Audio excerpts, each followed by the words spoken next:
আমি মোহাম্মদ ডাক দিলাম, সাথে সাথেই তুমি দরজা খুলে দিলা। কিভাবে এটা সম্ভব?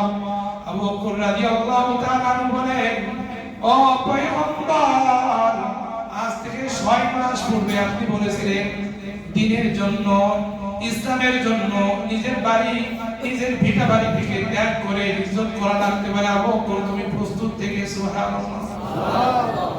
এই 6 মাস পূর্বে আপনি যে বলছিলেন প্রস্তুত থাকো, আর ওই 6 মাস থেকে আজ পর্যন্ত আমি আবু বকর রাতের বেলাও কোনদিন বিছানায় আর পিঠ লাগাই নাই, সর্বদাই দরজার সাথে পিঠ লাগিয়ে লাগিয়ে আমি অপেক্ষা করতাম কোন সময় আমার পয়গম্বর আল্লাহর রাসূল মুহাম্মদ আরবি সকলে বলুন সাল্লাল্লাহু আলাইহি ওয়াসাল্লাম ডাক দিবে।